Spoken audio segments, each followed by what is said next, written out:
కంసుడు మామ మోసం చేస్తే చంద్రబాబు నాయుడు గారు విద్యార్థులకు సహాయం చేస్తున్నాడు. ఆ కంసుడు మామ ఎవరయ్యా? ఈ రాష్ట్రంలో జగన్మోహన్ రెడ్డి గారు విద్యా వ్యాప్తి కోసం అంచెలంచెలుగా ఆయన మనోభావాలను ఈ రాష్ట్రంలో పేద పిల్లల యొక్క స్థితిగతులు మెరుగుపరచడానికి గొప్ప గొప్ప సంస్కరణలు తెస్తే ఆయన కంసుడు మామ. మీ అయ్యగారు విద్యార్థులకు మేలు చేసేవాళ్ళ చేస్తే 11 లక్షల మందికి ఫీజు రీయింబర్స్మెంట్ విడుదల చేయమని డిమాండ్ చేస్తా ఉన్నా. నిజంగా త్రైమాసికానికి 700 కోట్లు అవసరమవుతుంది. టెన్షన్గా ఎప్పటికప్పుడు త్రైమాసికం వారీగా విడుదల చేసినటువంటి జగన్మోహన్ రెడ్డి గారి ప్రభుత్వం విమర్శించే నైతిక హక్కు మీకు ఎక్కడిదని అడుగుతా ఉన్నా. మీరున్నారు. ఇదిగోండి, జనవరి మార్చి మేలో త్రైమాసిక 700 కోట్లకి దరిదాపు 4 టెన్యూర్లకి 22,800 కోట్ల రూపాయలు మీరు విడుదల చేయాల్సి వస్తే 700 కోట్లు విడుదల చేశారని చెప్తున్నారు. 2,800 ఎక్కడా, 700 ఎక్కడా? ఎవరి ముక్కులో పెడతావు చంద్రబాబు, లోకేష్ అడుగుతా ఉన్నా. ఇది కూడా మా నాయకుడు జగన్మోహన్ రెడ్డి గారు మమ్మల్ని విద్యార్థులతో కలిసి తల్లిదండ్రులతో కలిసి రోడ్డు మీదకి వెళ్ళి మేము మీకు కనువిప్పు కలిగే విధంగా చేస్తే తప్ప అది విడుదల చేయలా.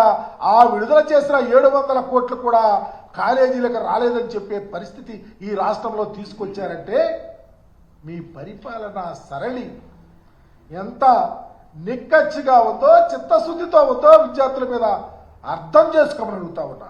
నిజంగా మీకు చిత్తశుద్ధి ఉంటే ఫీజు రీయింబర్స్మెంట్ విడుదల విషయంలో అనా పైసలతో కూడా విడుదల చేయండి. లేకపోతే జగన్మోహన్ రెడ్డి గారి లాగా మేము విడుదల చేయలేం, మాకు చిత్తశుద్ధి లేదు, కేవలం రాజకీయాలకు మాత్రమే విద్యార్థులను వాడుకుంటామని బహిరంగ ప్రకటన చేయమని చెప్తా ఉన్నా. మీరు చెప్తా ఉన్నారు.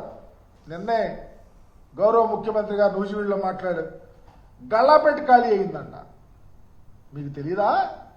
ఎన్నికల హామీలు ఇచ్చినప్పుడు మీకు తెలియదా? అబద్ధపు హామీలు ఇచ్చినప్పుడు తెలియదా? ప్రజలను ప్రక్కదోవ పట్టించినప్పుడు మీకు తెలియదా?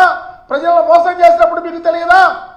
గల్లాపెట్ట ఎత్తుందో గల్లాపెట్టను ఏ విధంగా మేనేజ్ చేసి రాష్ట్రాన్ని పరిపాలించాలో, మాట ఇస్తే ఆ మాట మీద ఎలా నిలబడాలో దానికి నిదర్శనమే త్రైమాసికం వారీగా విడుదల చేస్తే ఫీజు రీయింబర్స్మెంట్ తల్లుల అకౌంట్లో పడితే, కాలేజీలకు డబ్బులు వస్తే, పిల్లల చదువుల తల్లి ఈ రాష్ట్రంలో వలలాడితే అది సిగ్గెట్టా లేదు మీకు ఈ విధంగా మాట్లాడతారని అడుగుతా ఉన్నా. నిజంగా ఎంత దారుణం అంటే 5 ఏళ్ళలో ఫీజు రీయింబర్స్మెంట్ విషయంలో పక్కాగా పకడ్బందీగా జగన్మోహన్ రెడ్డి గారు చేస్తే మీరు ఒక్క పైసా విడుదల చేయకపోతే ఈరోజు కాలేజీలకు వెళ్తేనేమో ఫీజు కట్టమంటారు, ఎగ్జామినేషన్ హాల్ టికెట్కి వెళ్తేమో ఇవ్వమంటారు కాలేజీ వాళ్ళు, ఎగ్జామినేషన్కి వెళ్ళపోతేనేమో వీళ్ళు ఫెయిల్ అవుతారు, వీళ్ళ స్థితి అధోగతి. దీనివల్ల చివరికి చదువుకోవటానికి, అంబేద్కర్ ఆశయాలను నిర్వర్తించడానికి అవకాశాలు ఉన్నటువంటి విద్యార్థులు కూలికెళ్లే పరిస్థితి తీసుకొచ్చావు చంద్రబాబుని అడుగుతా ఉన్నా. పరిపాలన చేస్తా ఉన్నారు మీరు. ఇది వరకు బార్టర్ సిస్టమ్ ఉండేది, వస్తు మార్పిడి విధానం. కూలికెళ్తే గింజలు ఇచ్చేవాళ్ళు, గింజలు ఇస్తే తిండి జరిగేది. ఆ పరిస్థితికి తీసుకొస్తా ఉన్నావు చంద్రబాబుని అడుగుతా ఉన్నా. ఈ రాష్ట్రంలో విద్యా వ్యవస్థను పూర్తిగా నాశనం చేసినటువంటి చరిత్ర మీది.